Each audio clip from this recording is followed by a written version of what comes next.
29.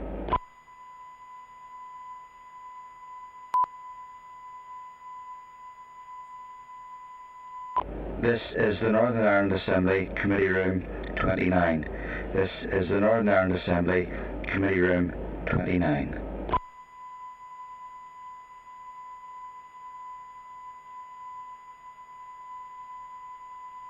This is the Northern Ireland Assembly Committee Room 29. This is the Northern Ireland Assembly Committee Room 29.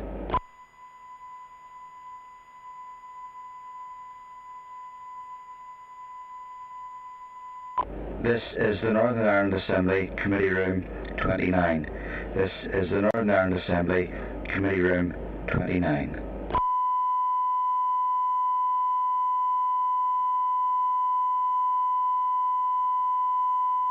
This is the Northern Ireland Assembly Committee Room 29. This is the Northern Ireland Assembly Committee Room 29.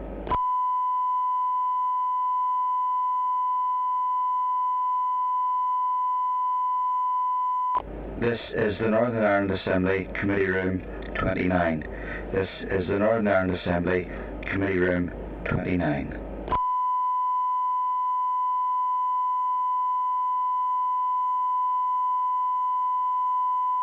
This is the Northern Ireland Assembly Committee Room 29.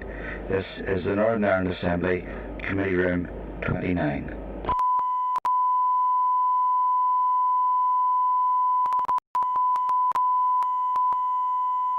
This is the Northern Ireland Assembly Committee Room 29. This is the Northern Ireland Assembly Committee Room 29.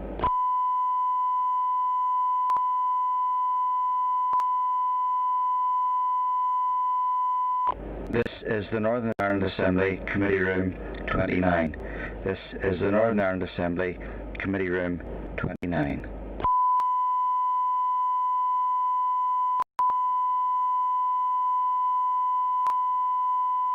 This is the Northern Ireland Assembly Committee Room 29. This is the Northern Ireland Assembly Committee Room 29.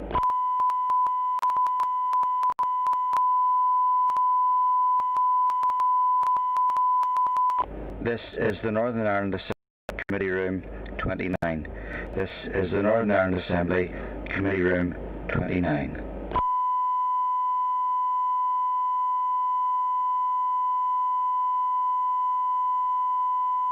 This is the Northern Ireland Assembly Committee Room 29. This is the Northern Ireland Assembly Committee Room 29.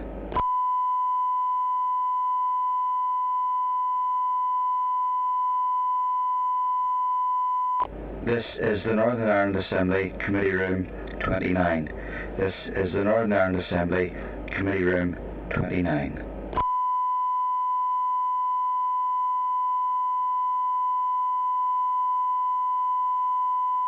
This is the Northern Ireland Assembly Committee Room 29.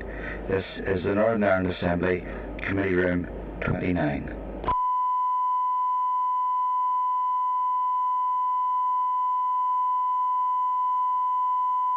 This is the Northern Ireland Assembly Committee Room 29. This is the Northern Ireland Assembly Committee Room 29.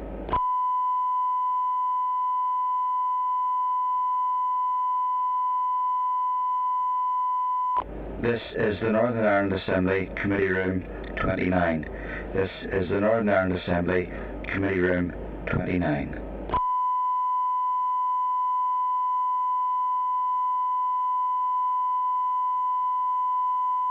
This is the Northern Ireland Assembly Committee Room 29.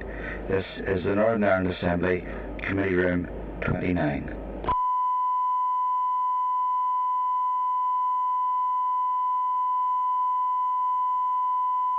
This is the Northern Ireland Assembly Committee Room 29. This is the Northern Ireland Assembly Committee Room 29.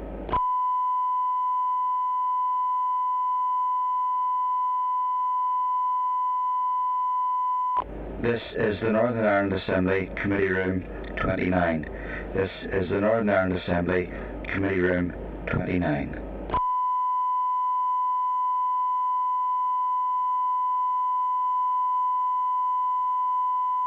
This is the Northern Ireland Assembly Committee Room 29.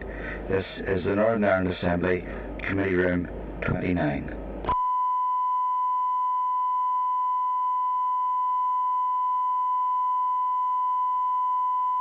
This is the Northern Ireland Assembly Committee Room 29. This is the Northern Ireland Assembly Committee Room 29.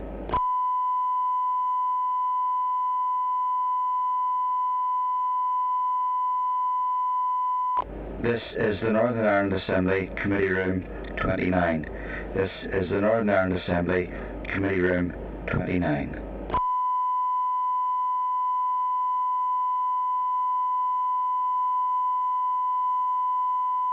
This is the Northern Ireland Assembly Committee Room 29. This is the Northern Ireland Assembly Committee Room 29.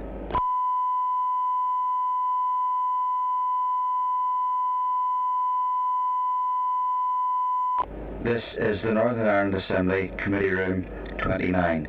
This is the Northern Ireland Assembly Committee Room 29.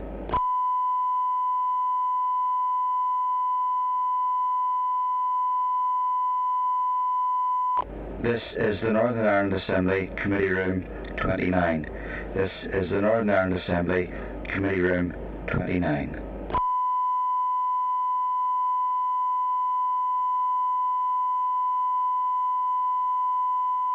This is the Northern Ireland Assembly Committee Room 29. This is the Northern Ireland Assembly Committee Room 29.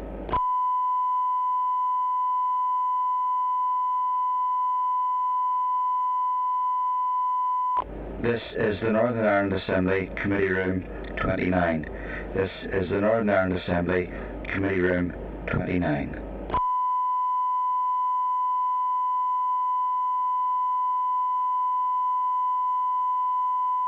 This is the Northern Ireland Assembly Committee Room 29.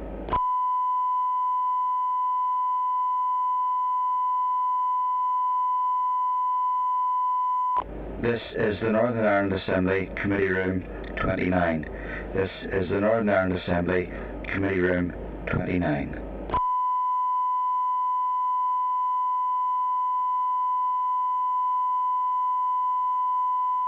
This is the Northern Ireland Assembly Committee Room 29. This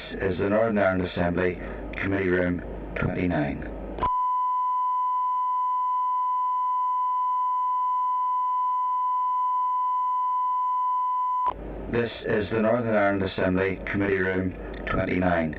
This is the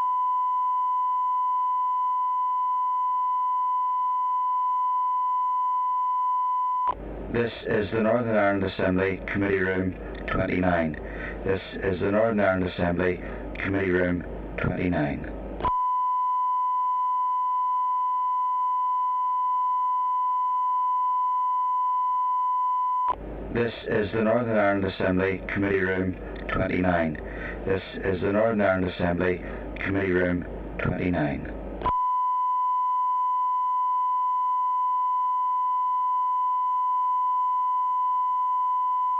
This is the Northern Ireland Assembly Committee Room 29. This is the Northern Ireland Assembly Committee Room 29.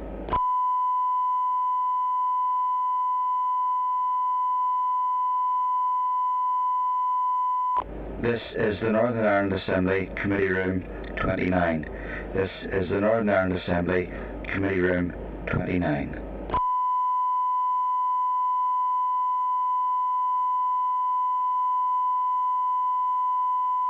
This is the Northern Ireland Assembly Committee Room 29. This is the Northern Ireland Assembly Committee Room 29.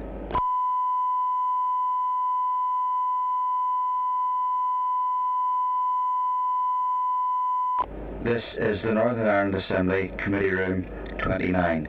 This is the Northern Ireland Assembly Committee Room 29.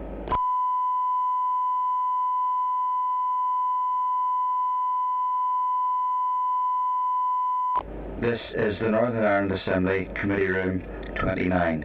This is the Northern Ireland Assembly Committee Room 29.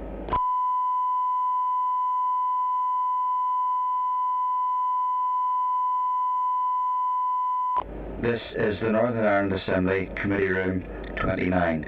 This is the Northern Ireland Assembly Committee Room 29.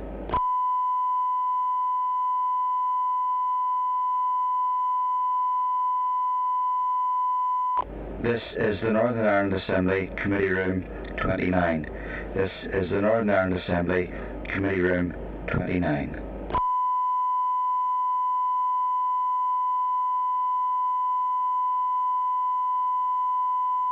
This is the Northern Ireland Assembly Committee Room 29. This is the Northern Ireland Assembly Committee Room 29.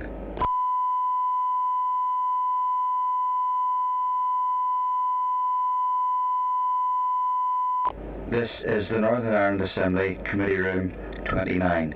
This is the Northern Ireland Assembly Committee Room 29.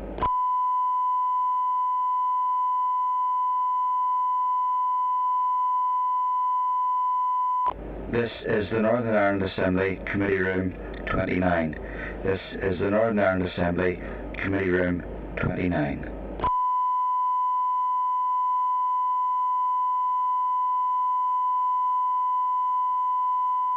This is the Northern Ireland Assembly Committee Room 29.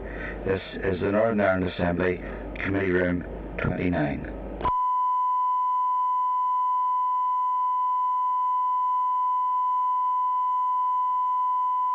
This is the Northern Ireland Assembly Committee Room 29.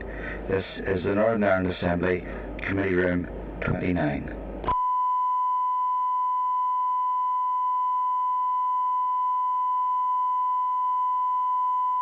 This is the Northern Ireland Assembly Committee Room 29.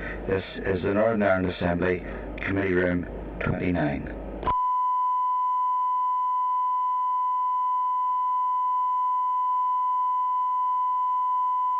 This is the Northern Ireland Assembly Committee Room 29. This is the Northern Ireland Assembly Committee Room 29.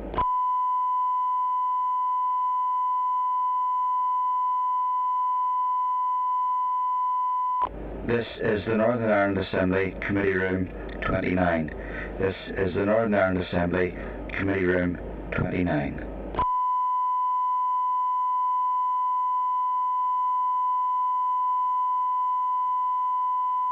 This is the Northern Ireland Assembly Committee Room 29. This is the Northern Ireland Assembly Committee Room 29.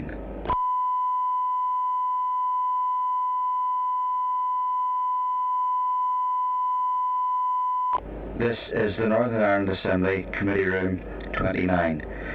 This is the Northern Ireland Assembly Committee Room 29.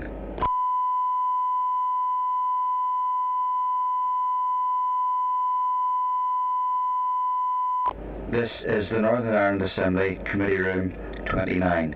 This is the Northern Ireland Assembly Committee Room 29.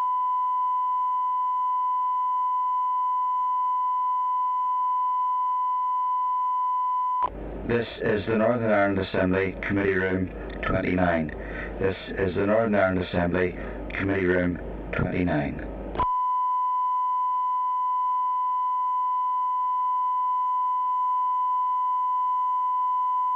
This is the Northern Ireland Assembly Committee Room 29. This is the Northern Ireland Assembly Committee Room 29.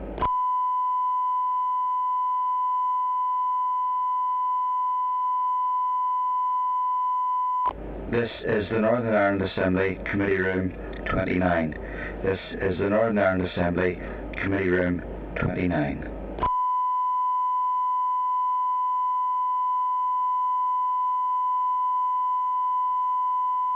This is the Northern Ireland Assembly Committee Room 29. This is the Northern Ireland Assembly Committee Room 29.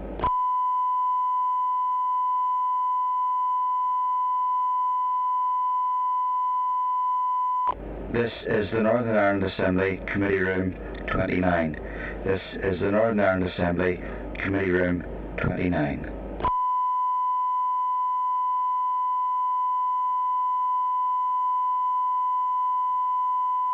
This is the Northern Ireland Assembly Committee Room 29.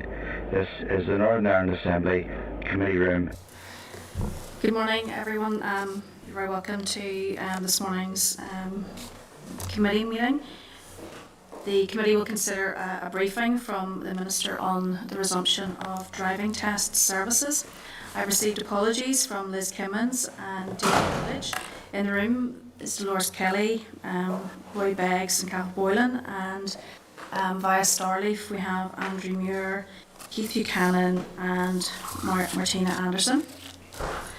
I'd like to just advise that Hansard will be recording the meeting and welcome both the Minister, Nichola Mallon, and Jeremy Logan, the Acting Chief Executive of DVA. Minister and Jeremy, you're both very welcome and thank you very much for attending today, primarily to discuss the issue of driver testing. It's obviously been a topic which has been raised with you on several occasions throughout the lockdown period. And I suppose with testing only resuming this week and the challenges associated with that, including a protest by driving instructors in Craigavon, I felt that it was necessary, as did other members, that we hear from you.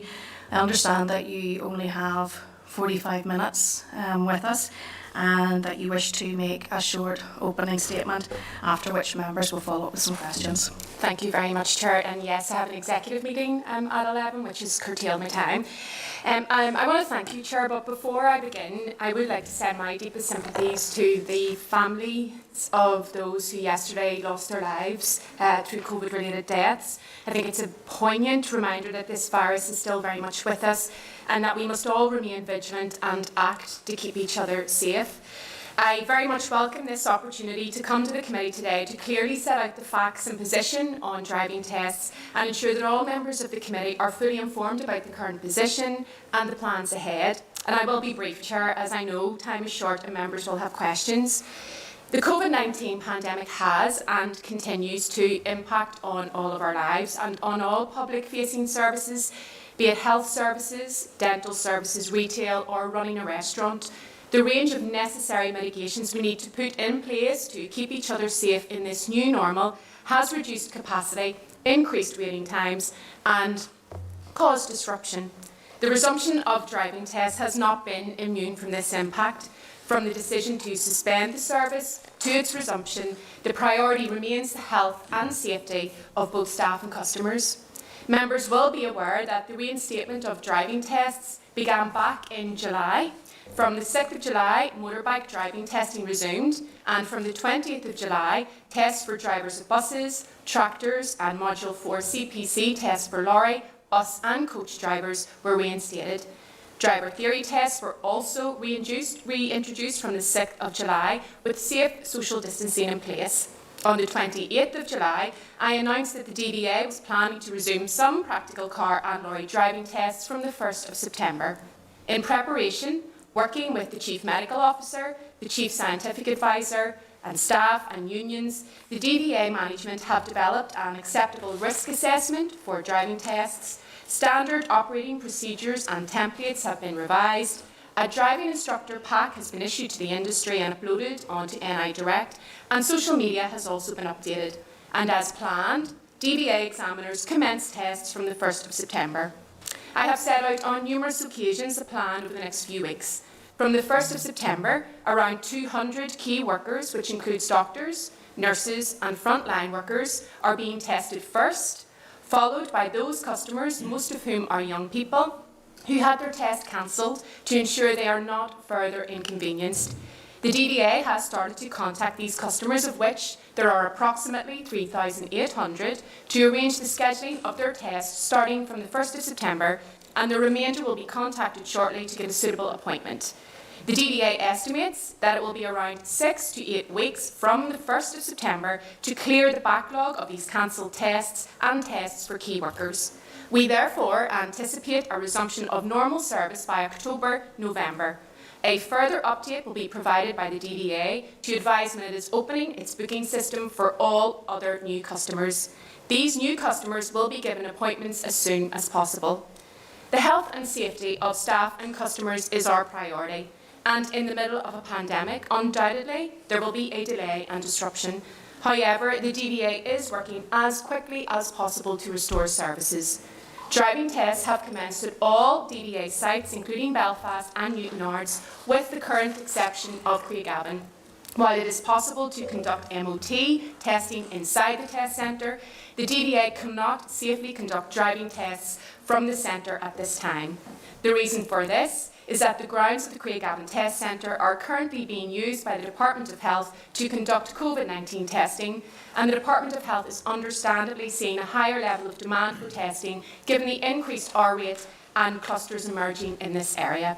While we understand the centre will no longer be needed by the Department of Health from mid-October, I have asked officials to work urgently with driving instructors, examiners and the Department of Health to explore options to try and find an accommodation locally that will allow the resumption of driving tests earlier than that, while still allowing vital local COVID testing also to be carried out for people living in the area. The head of DVA Standards and the Deputy Chief Driving Examiner has met with some of the local driving instructors based in Craigavon. Options for conducting driving tests in the Craigavon area and commencing the test at the roadside outside the test centre are being explored. The DVA has agreed to explore alternative sites in the area and provide a further update to local driving instructors next week. I am very conscious of the disruption being caused to DVA customers, and that is why on the 8th of July I announced plans to amend the driving licence regulations to allow an 8-month extension to the validity of theory test pass certificates, which expire between the 1st of March and the 31st of October 2020, and a 6-month extension to the validity of off-road motorcycle test pass certificates, which expire between the 1st of March and the 31st of August. This legislation came into effect on the 1st of September and applies to those theory test certificates and off-road motorcycle test pass certificates that have expired from the 1st of March. This step was taken to help minimise inconvenience to those needing a practical test while the DVA works through the inevitable backlog resulting from this pandemic. As I have said again and again, I recognise the disruption being caused to driving instructors and those seeking driving tests, and I am in no way diminishing that, and have put measures in place to help minimise the disruption. But I refute accusations from some politicians that this is a fiasco, a crisis, and that we are spectacularly failing young people. There has been a significant amount of work to get to this stage, and examiners and learners are now back on the road, helping to keep people, particularly our key workers, moving and able to get to their work. No one would want this situation to go on any longer than it has to. But we have to recognise that we are in a pandemic, and like all close contact activities in this new normal, processes have had to change. It is not, nor can it be, business as usual, but I hope you can see there is a clear plan to resume services safely and as quickly for everyone. These are very challenging times, and I hope the committee will support the efforts of DVA, staff and the trade unions as we all work to resume services as safely and quickly as possible. Thank you. Okay, thank you very much, and we absolutely appreciate that there have been health and safety concerns, and that you do want to ensure that examiners and pupils are as safe as possible.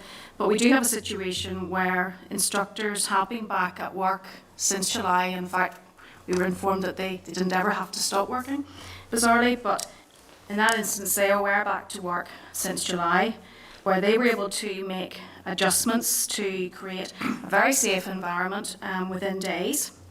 It's taken DVA a further 2 months to agree, and I'm assuming, obviously, you've mentioned, obviously, CMO and CSA, but and also the unions with regards to this. Essentially, what you've agreed are essentially exactly the same protocols and guidance. So I really haven't got an explanation as to why it has taken so long to resume testing. And at the same instance where we look at GB, where key workers were being tested during the pandemic, that didn't happen here. And we're in a situation now in September where key workers, and absolutely are being regarded as a priority, but it's taken to the 1st of September to commence that piece of work. You talk about a backlog, and that being cleared within 6 to 8 weeks. I'm not sure whether that is actually realistic. We are talking about, you're assuming that the backlog is just the 3,800 who have had their tests cancelled. There are many more who are currently waiting to be tested, who at this stage still haven't been able to access an appointment and won't be able to do so until November. Yeah, thank you, Chair. Yes, there was a lot of confusion for the driving instructors. Unfortunately, they weren't included in TEO's regulations, and it only came to light, I think, when a number of members cited driving instructors as being able to resume services when the executive moved on close contact, that we realised that they had been omitted from the Executive Office's regulations. So I do agree there was confusion there. In respect of the resumption of our own driving tests, this has been a challenging situation right across these islands. In Wales, they only resumed practical driving tests on the 17th of August. In Scotland, they're not due to commence them until the 14th of September. I think that's reflective of the challenges. You're right, driving instructors have gone back. The industry has produced guidance and they are adhering to it. The situation faced by a driving examiner is very different from that of a driving instructor. The driving examiner, for example, has to be in multiple vehicles, and we also have to risk assess an entire process. So from when the customer comes to the centre, the meet and greet, every stage of that has to be risk assessed, and that's why we worked very closely with the Chief Medical Officer, the Chief Scientific Advisor, with staff and unions to get those services up running as quickly as possible. I am very clear this is not an ideal situation. I wish we weren't in a pandemic. I wish that we weren't causing any disruption to driving instructors or to customers, but what I can assure the committee is that my number one priority is keeping staff and customers safe from the moment they have to start the process of their driving test to the conclusion, and we will work as quickly as possible to work through that.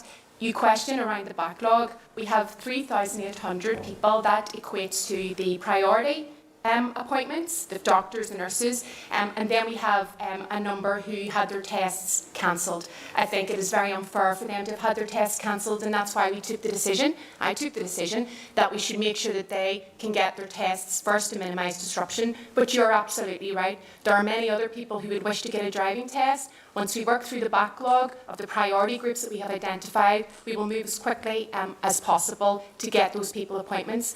I must point out that even with the mitigations and the risk assessments that we have in place, pre-COVID, driving examiners were carrying out 6 tests per day.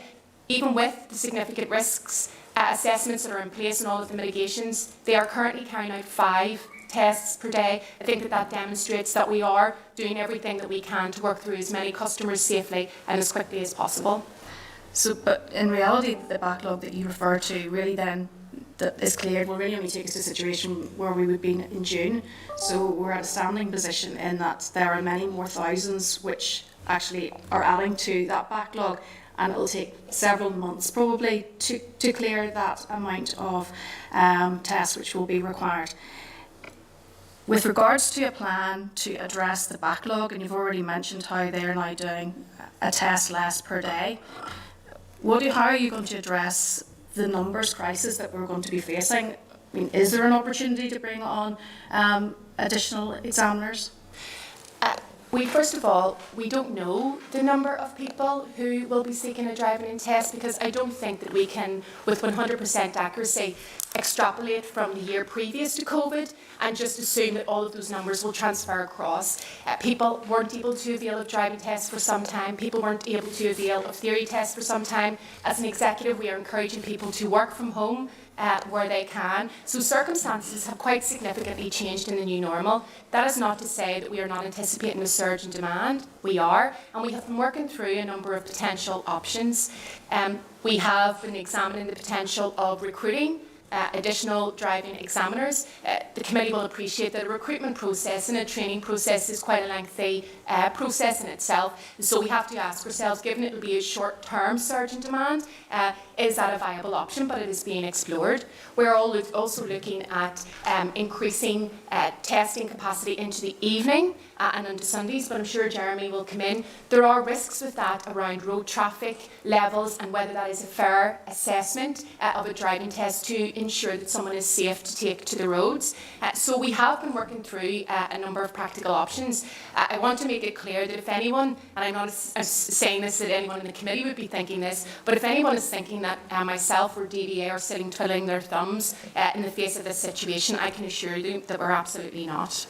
Okay, well, we have evidence, obviously, from the situation on the mainland when they did open their booking system that it crashed and it has had problems.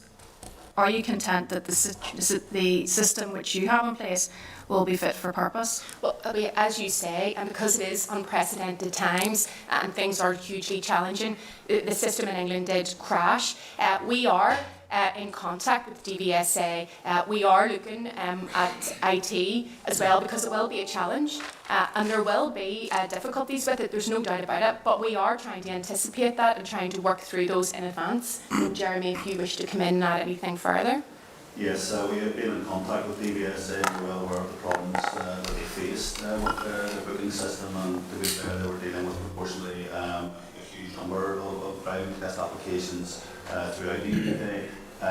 Before we open our booking service to the general public, we will want to make sure that as far as we can, that is robust to cope with what will be an increased demand, and we will do that as early as we can once we deal with the priority groups. So we're working well through that 3,800 that the Minister mentioned, and a lot of those appointments have already been allocated, and we would hope to open that booking service hopefully in October, so that the next group of customers then can come and book their tests over the coming months.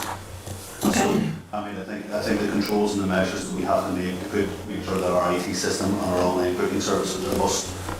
We will be taking that forward over the next couple of weeks to make sure that we are trying to avoid the circumstances where we find ourselves in the same position as UK. Okay, and just finally for me, DVA obviously regulates and tests instructors, and I understand that there are a number of trainee instructors who are unable to be examined and to be able to complete their ADI training. When's this service likely to resume? I think at this stage, I would have to come back to you on definitive plans with that, Chair. At the minute, our focus has been getting our practical driving tests back up and running, and from yesterday, or from the 1st of September, we have delivered a number of practical driving tests. There are a number of services that we do need to reinstate, and we need to work through those very carefully, but the focus has been to try and deal with the driving test issue at this point in time. Okay, and if you don't have the figures with you in relation to this, could you also supply this to the committee, the numbers of tests which were carried out from March to September last year? Okay, thank you. Keith? Okay, can you okay? Yes, thank you. Yeah. Okay. Thank you, Minister. Jeremy, a couple of quick questions. You referred there, Minister, regarding doing 6 tests per day, and you're going to reduce that to 5, which is roughly a, say, 15 to 20% reduction. If you look at your quota from 2008-9 right up to 1920, you're roughly doing 1,000 a week. So you're going to have a reduction in that 1,000 a week. Those people are still going to be there. They're tackling on the system then, as my colleague referred to. How do you catch up with that? Yes, you have the workers to do, and you have the backlog of 3,800, which is, you said, 4 to 6 weeks to complete that, or 6 to 8 weeks. You talk about how are you going to get the massive amount of people that's sitting there wanting to book a test, because the minute you open online, there's going to be thousands of people come in to do it, looking at tests. How are you going to cover that backlog? Thank you, Keith. Because we had to close the service for a number of months in line with public health advice, we will face a difficult situation. I think that's being felt right across society. What we're trying to do is, as I set out hopefully there with the Chair, was we are looking at a range of options about recruitment. We are looking about bringing in additional capacity in the sense that you would carry out tests and extended into the evening and on Sundays. But of course we have to be mindful that this is about road safety as well. So we are working through a range of options to try to ensure that we can get as many people tested as possible. But I'm not going to pretend that once we come to opening up the booking system, that every single person will get a test within 6 to 8 weeks. In fact, prior to COVID, people on average were waiting about 6 to 8 weeks. So that's the reality. I don't want to see people having to wait an inordinate amount of time, but I want to make sure that we've got proper procedures in place that, yes, can get people their driving tests, but can do so in a safe way, not just in terms of mitigating the risk of COVID, but also in terms of road safety, to make sure that the conditions within which they're being tested are the right conditions. You see, with respect to examiners, how many examiners you currently got operating, let's say, prior COVID and then today? Is that number still the same? Yeah, so we have 36 driving examiners, and we have 40 in dual role that we would use then with a degree of flexibility. That hasn't changed since COVID, and that's why I said, like, yes, of course, we're looking to see about recruitment, but as you'll appreciate, Keith, a recruitment process, isn't a quick fix that can be implemented tomorrow or within 2 to 3, 4, 5 weeks. So that's roughly 180 tests a day, am I correct? Approximately? I'll bow to your mathematics, Keith. Okay. Right, so is there any impact then on HGV or lorry vehicles, etc. for testing? Is there any impact on that currently? Yeah. Should you take that? The testing will be delivering all categories of tests, and certainly the majority of those is in category B, the car driving test, and we will be doing lorry tests as well. I think the Minister's point earlier that we will not actually know what the demand for testing is until we address the 3,800 that we talked about and we open up the booking service. I think looking at previous stats, while I might give you an indication of what we have previously done, I think the dynamic has probably changed fairly significantly during the COVID crisis, where there was limited instruction being delivered. We do believe there will be a high demand of that, there's no doubt, but we will not know until the booking service opens up. And as the Minister said, with the existing driving examiners that we have and the dual role staff that we have that do vehicle inspections as well as driving examinations, we will use that resource and be flexible in using that resource and trying to meet with the demand. But those are decisions that we will continue to take and monitor and review once we know how that booking service plays out in the longer term. We would intend to offer, and at that stage we would hope to have all our test centres open for driving examinations. We would hope to offer that out for a period of about 3 months. So that we can book up to 3 months, from the time that the service opens, and that will give us a real strong indication of what the demand is actually out there. Okay, Chair, may I deviate slightly into MOT testing? I have a brief question on that. Very brief. Okay. Mr. Mallon, just regarding HGV and trailer testing, I'm getting in contact with several companies, indeed Road Haulage Association, in regard to delays with that, and I appreciate that's only opened up, but it's causing big issues for haulage in that industry. Is there any plans to extend that exemption certificate? I know that's part of the minute, but these guys are not, and ladies should I say, are not getting their lorries, trailers tested when required. Well, I'm happy to pick up, and if you want to pass on the names of any of the companies and the operators that have been contacting you, Keith, I'm happy to take that away and to look to see what more we can do there. Okay, thank you. I'll not delay any longer. Thank you, Chair. Thank you, Roy Beggs. So, thank you, Minister, for coming along. I have to say I'm concerned at what I see as let's wait and see how it works out approach. It's very obvious if we have a reduction in the number of tests that there will be a growing backlog, not a shortening backlog, and we do need to plan to increase the capacity, not wait for 2 months and then find out we're swamped. So my question is, have you been approaching the many experienced driving instructors who are out there who might be willing to take some sort of temporary contract and go through some rigorous short-term training to enable them to do testing? Because the current cost to someone taking a test is £45.50 an hour or £62.50 an hour. So actually at no cost to you, I'm quite sure you actually could temporarily employ additional testers and deal with the backlog, meet the needs of the community and of industry.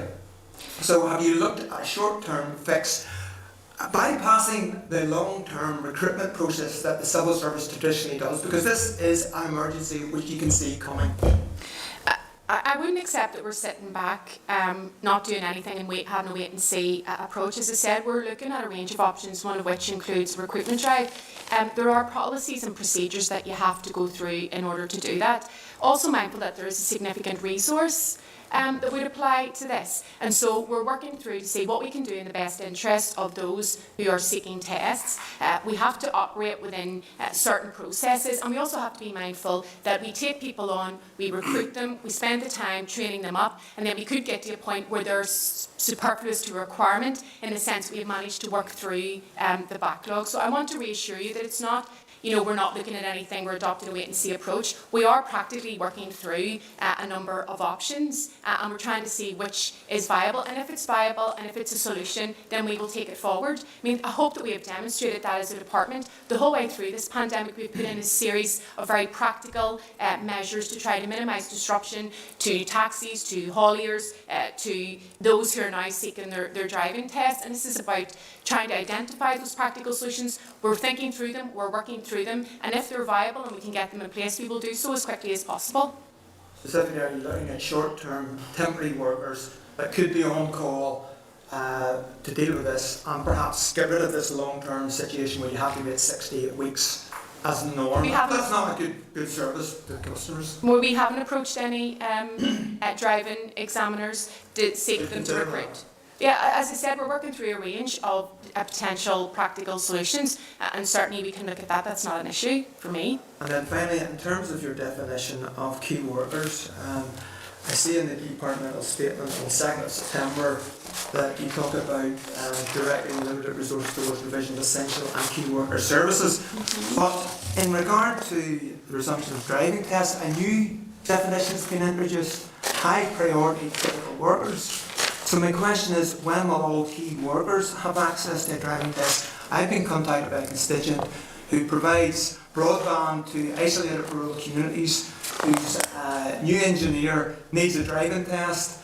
No one has contacted them. He has tried to get a test. He's highlighted the fact that by sending from his business email address the application, and has heard nothing. So how does someone like that get a test?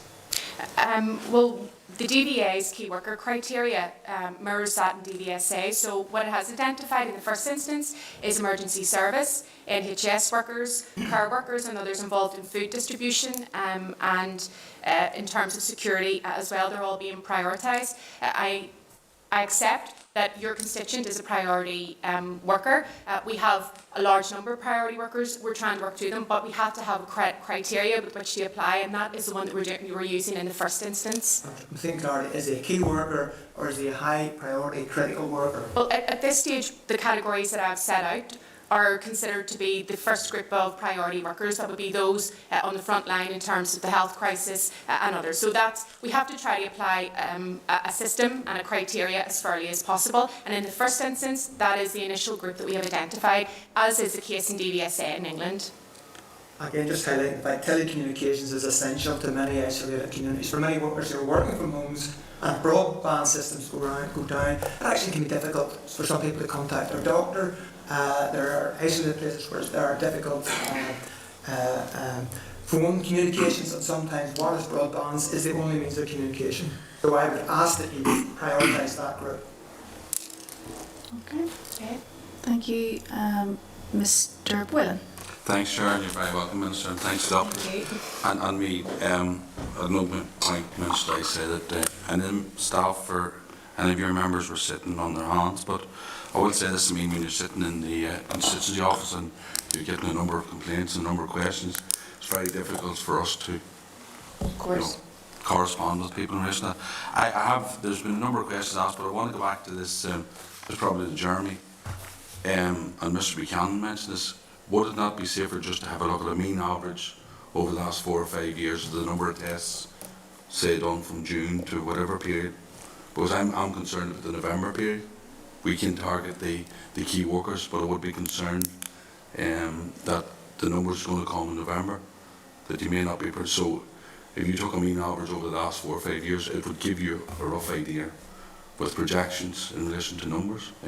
Did you give considerations doing that? Well, certainly we're very well aware of the public stats in terms of the driving tests that have been delivered.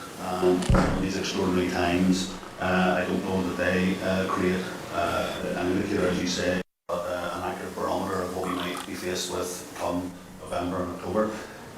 What I would say is, and reiterate the points the Minister has said, we are looking at the options that we can put in place. One of them, and I think one will be a very strong option, will be using the dual role staff that we have and moving them from some of the examination work that they do to support the driving examination.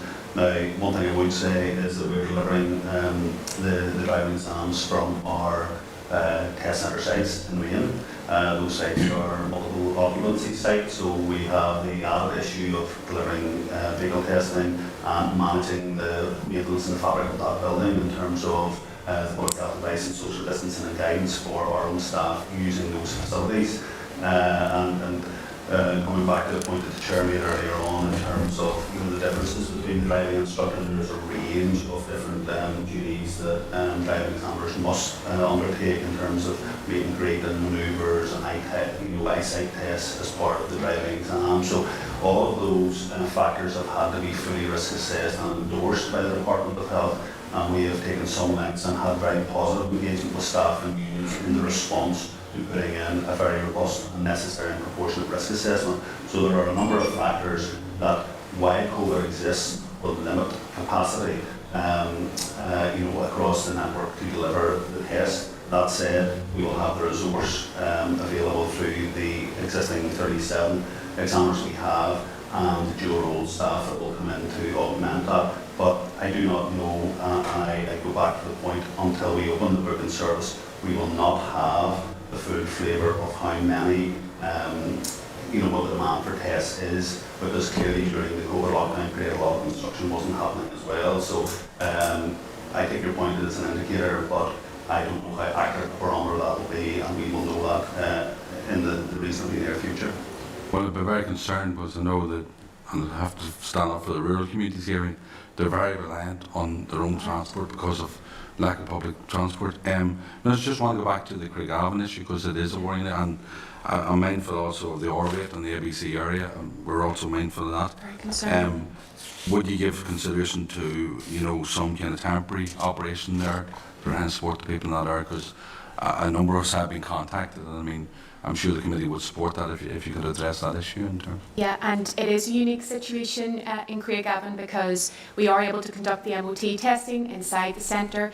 The grounds are currently being used by the Department of Health for COVID testing, and as you say, it's a very worrying time in the area with the spikes. I gave a commitment to the Minister for Health that I would work in partnership with him to ensure that we can conduct vital COVID testing to save lives. I remain very clear that I will honour that commitment. We did explore the possibility of accommodating both on site. We carried out a risk assessment. We engaged with the Public Health Agency. That proved to be too risky. As I say, DBA is engaged with local driving instructors who have a number of potential solutions. We looked at carrying the manoeuvres just outside the test centre, but obviously with the increase in demand for testing, there's a high volume of traffic, so I think even the instructors themselves were not comfortable with that as a solution. So what we are doing is we're working through a range of other potential locations to carry out that part of the test locally, but we're also working with the Department of Health in terms of scoping out other potential locations that they may move to. As I say, we have an understanding that around mid-October the Department of Health may no longer need to utilise the Craigavon testing centre, and so then that would see us resume the practical driving test element in the Craigavon area. But what I'm trying to do is to find an accommodation in the interim so that we can get the resumption of those driving tests locally as quickly as possible. Okay, and as I said, officials are working through solutions and give a commitment that they will go back next week to update the local driving instructors in the Craigavon area. Okay, finally, Chair, with your indulgence, just one wee question. It was come to me now. Minister, in relation to public transport and school transport, obviously in the rural areas there's limited now transport and connections, so you'll find that the general public may have to use school transport. I'm just wondering in terms of the direction, in terms of masks and safety and all the guidelines and all the rules, how do you protect both the drivers and the pupils and also members of the public who may have to cross over and use that service? Has there been any consideration, or could you? Yeah, Translink has put on several hundred additional buses to try to deal with the additional capacity. As you say, public transport is an important element of that, in addition to the school transport provision, which falls within the Department of Education. On public transport, face coverings are mandatory for those aged 13 and over. I had written to the Education Minister because I thought for consistency of messaging we should have had a single message around face coverings for both public and school transport, because a number of children, say in the Belfast area, for example, a significant proportion of them actually cross over and use both. So I don't think that the Minister for Education shares my view on that, but I'm very clear that on public transport, if you're age 13 and over, then it is mandatory to wear a face covering. It's been put into the public domain as well. TransLink and themselves have put in a significant number of additional mitigations in order to keep both drivers and their passengers safe. Well, I'm definitely concerned about the rural areas in particular. If you have a concern about the service, please flag that up to me or flag it up to TransLink directly. I'm sure we can work to try to resolve it. We've also put a significant number of measures in as well on the Strangford Ferry, again to try to ensure we have mitigations and that we can get school children across safely. So this is a big issue for my department, and I'm working very closely with the Minister for Education to make sure that we can get this right, because again it's another very challenging situation in these unprecedented times. Okay, thank you, Dolores Kelly.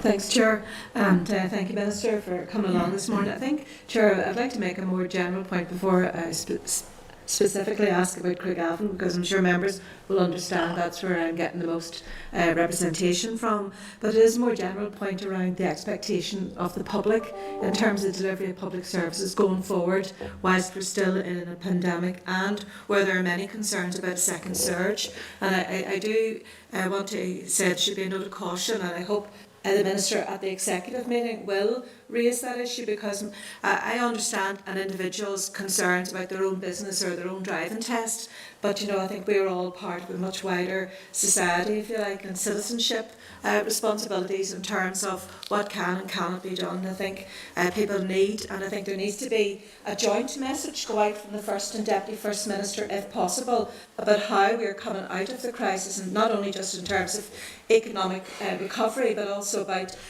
trying to return to whatever normal is. But I think we're all agreed that there is a new normal and things aren't going to be the same for a very considerable period of time. And just as a matter of interest, I have been told by a nursing friend that their information is, you're talking about between 18 months and 3 years that we're planning for in terms of coming out at the other end of this pandemic. So I think there's a wider message about people being realistic and patient, and having that responsibility. That having been said, the issue of the driving test is something in my own constituency in particular. And as you, Minister, referred to in your opening statement, you said that there were some measures about maybe doing some of the examiners coming out on the roadside.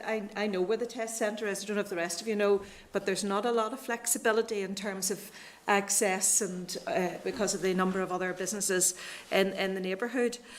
So I just wondered what the time frame might be around some of those processes. I know some of your officials met with the driving examiners on site either yesterday or the day before.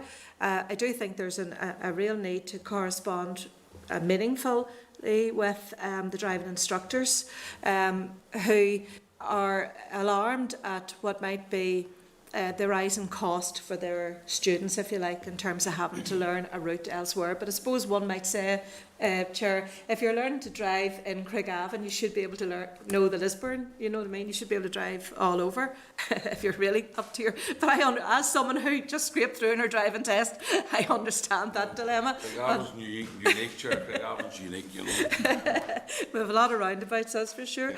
But in terms of Craigavon in particular, I had... at the outset, advised Department of Health officials and the Southern Trust in particular that the local equestrian centre, which has significant hardcore car park, the owner there had offered up their site as a COVID testing venue. I would ask that you might take that up with your departmental colleagues in health and advise them of that. And I'm happy to facilitate any meetings with the owner.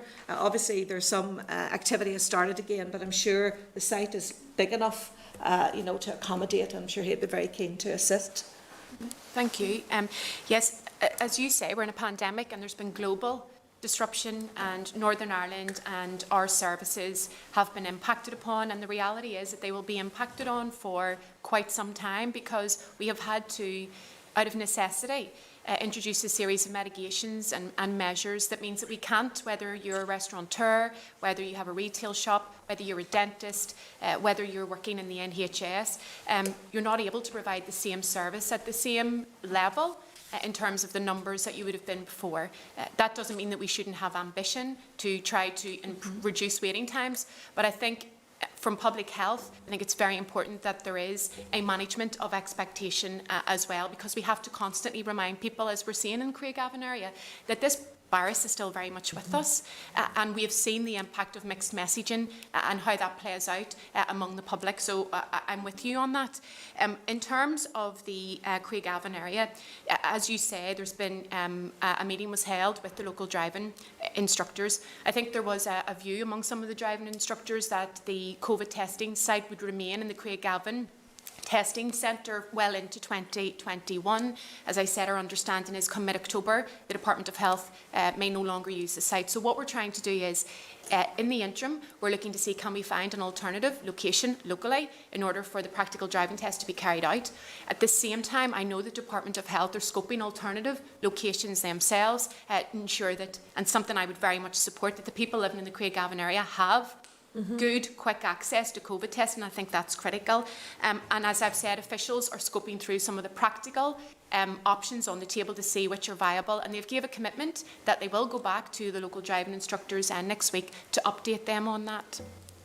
Okay, thank you. We've got two other members and I'd like them to have the opportunity to ask questions before you Can leave. I just say, I haven't received an agenda for the executive or any papers, and I just need a bit of time before the executive meeting begins at 11 to be able to see. Okay, we only have Andrew Muir and Martina Anderson. Paul Andrew, please. Thank you very much, Chair, and thank you for the Minister for her update. Just two issues. Listening to the radio this morning, I understood that this issue is also going to be discussed at the executive meeting at 11 o'clock. Just to maybe if the Minister could outline if there's any more actions that are going to be discussed and agreed at the executive that we're not aware of or have been briefed on this morning. And also, when the testing opens after the processing for the key workers and also those who had their tests cancelled, what arrangements are going to be in place to ensure that those who need a test for their job are going to be prioritised? Okay, thank you.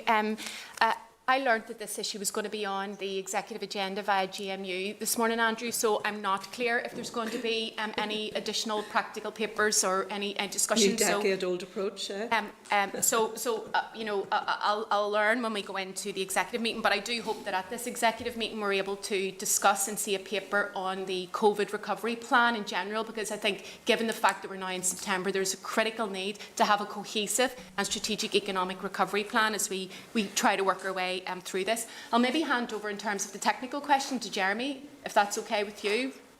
Yes, the key worker issue. Initially, during the very early stages of lockdown, DVSA introduced criteria for key workers, and we had intended to do something similar in terms of provide some emergency tests for key workers. But unfortunately, with the public health advice and guidance at that time, it was not possible to put a risk assessment in place that would allow that to happen. So we had received a number of requests, and that's where the 200 figure comes from. As we move out of lockdown and restrictions ease, it's much more difficult for us to identify criteria and assess what is a key worker. And I think DVSA have found they're in the same position. So the likelihood is we would hope to get back to whatever the new normal is and open the testing service and the slots to the public where there is availability of slots for everyone. And that will have to be very carefully managed over the next couple of months to see how that pans out, and the questions that were raised earlier around how we resource and meet that demand. Thank you, Jeremy. But how are we going to manage the risk that there could be a complete free-for-all and the IT systems will be overwhelmed in terms of people wanting to book appointments? Because from what I'm understanding, that's a very high risk now.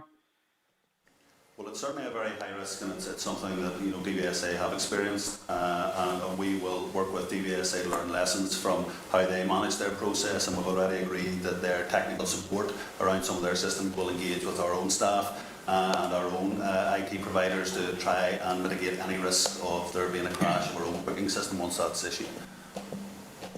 Thank you. Okay, thank you. And finally, Martina Anderson. Hello.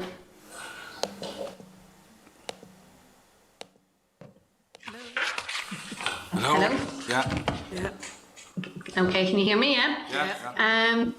Minister, thank you for coming to the meeting today, and I know it's a bit awkward for us all when we're not in the room, so I appreciate this can be a bit difficult. Chair, if you would allow the Minister, when she's answering some of my questions, if Minister you could answer the questions around the taxi drivers, because we learned this morning that could be discussed at the Executive today, and I'm assuming as the lead Minister that's something that you may be bringing to the Executive. So if we could have a wee update on that, if that is possible. But could I ask you on the issue that you're here in front of us to discuss, when did the issue surrounding the recommendation of driving tests first reach your desk? I'm not sure. If you just clarify the second point for me, which recommendation are you referring to? Well, you talked about obviously in the increasing the testing capacity and ensuring the safety of the DVA is crucially important, but reading the road ahead, as a minister I know you would do, and others would do as well, like this challenge was coming at you. So when you talked about the options, for instance, I'm trying to ascertain if it was a proactive approach rather than reacting to the situation that we're in, for instance, today. So the options of recruitment, are they still options, or have you decided on how you're actually taking that forward?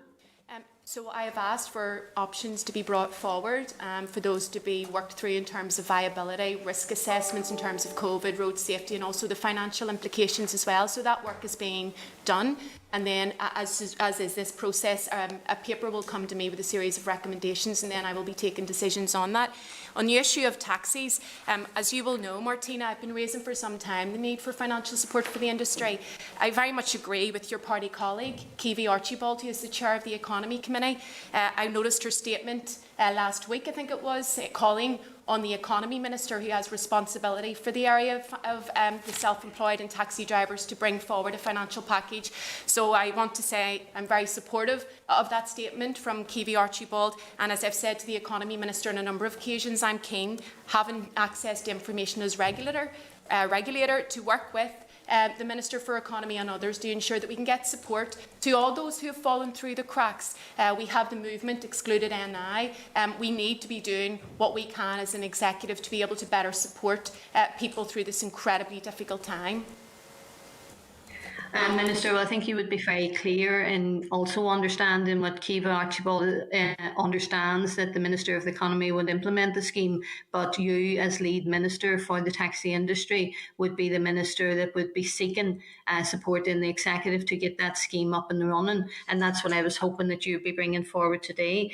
But I'm a little bit concerned, Minister, that the options paper that you've talked about, that you've only asked for that. I had hoped that you'd be coming to the committee after having examined such an option paper and had made a decision about the kind of recruitment processes that you would be putting in place. I understand completely what you're saying about the challenge it might be for learner drivers and others if you're going to extend the hours into the weekend. But that said, I think that we would have, as committee members, expected to be hearing from yourself today that you haven't just asked for that paper, but that paper was already on your desk, because reading the road ahead, every one of us knew that this was going to be a difficulty and a problem, and I'm assuming that your officials should have known that themselves, had they been reading the road ahead and knowing what was coming at you.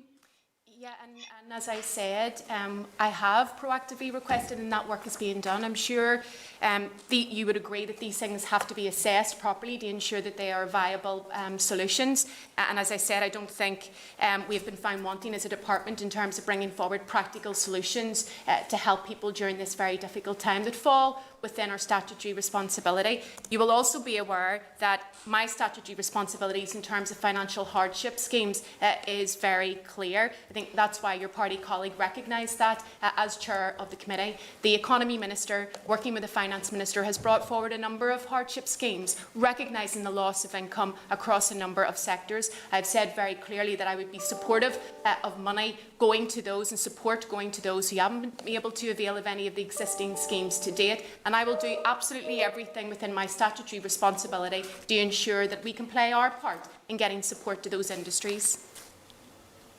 Look, Chair, I know you don't want to open this up into a whole taxi dispute because people out there are very aware of the role that you play, Minister, with regulating the taxi industry, and we all want to see yourself and the Economy Minister to work together. But what I would really like to know, the options paper that you talked about in the context of recruitment, what time frame have you and your officials to bring that to your desk?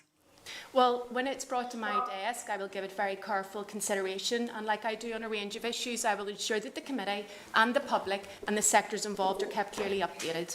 Okay, thank you. I'm sure you will, Minister. Have we a time frame of when you have told your officials that they need to bring that option paper to you, given that you don't have it yet? Well, I've said very clearly on a number of occasions that I want officials to work with the industries to make sure that we can get solutions that work for everybody in place as quickly as possible. This area is no different, and I can assure you that my officials are working urgently to ensure that we can do what we can to mitigate the risks and to mitigate the disruption. But as I say, we are in a global pandemic. People are not able to access health services in the way they were, dental services. We're not able to go to restaurants in the way that we were. We're not able to go into shops. We have to queue outside because we want to keep each other safe. So my priority is ensuring that staff and customers are kept safe, and I will not be derailed from that in any way. Okay, thank you. Minister, if you're like to go, we don't need to tell us we're in a pandemic. We all know, and the people out there that are trying their best to cope with this know that very well. But Chair, if we could get... there's some people in this committee don't believe that the regulations apply to them and their party whenever there's public events. Martina should, I think we'll start off from Martina. I think, Chair, I could just say, Mrs. Kelly, anyone else. So if we can have a situation, if we don't know when the option recruitment is coming to the Minister, when we will get it as committee members, what I would ask, Chair, if we try and ensure that we don't have a situation that we wait until they open up the service before deciding that they need more instructions. I think that would be another problem that would be facing the Minister and particularly people out there. So we should try and avoid that, Chair. Thank you for your comments. And obviously we're moving to a stage where you're going to have to leave. You'll appreciate that there are still many concerns in relation to this issue. I know that we'll be returning it again, obviously in question time at the beginning of the week, and certainly I would appreciate any additional information which you could provide around the options which you've discussed, and also with regards to some of the data. So thank you both for attending this morning, and we will return to this again, so thank you. No problem, and thank you for your time. It's been a welcomed opportunity to set out some of the facts. Thank you. Thank you.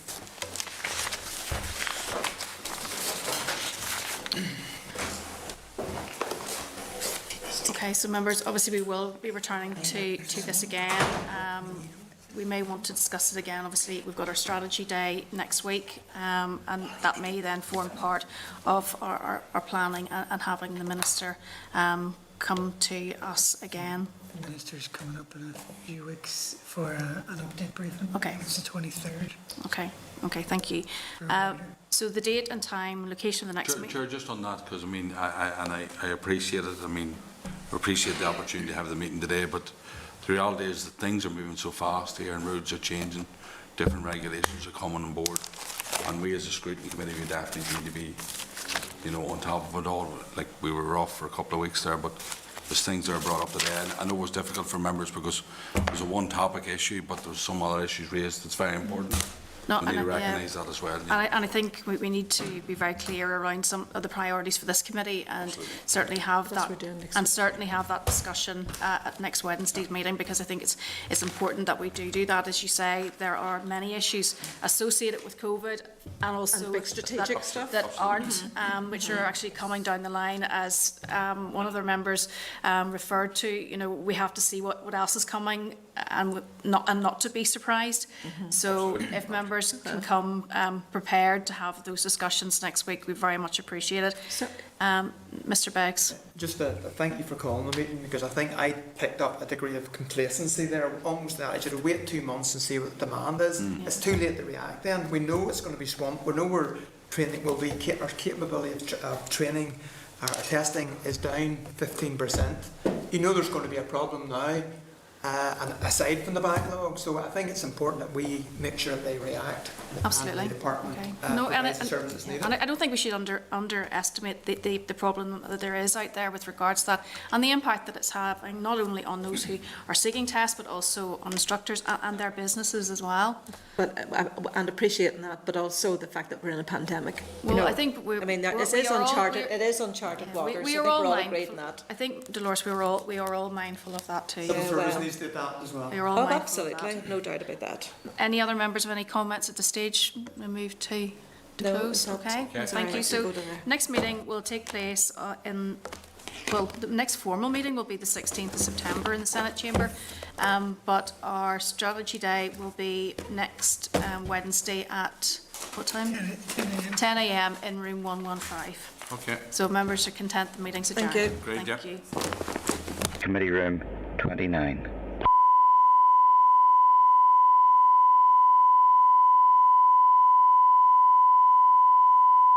This is the Northern Ireland Assembly Committee Room 29. This is the Northern Ireland Assembly Committee Room 29.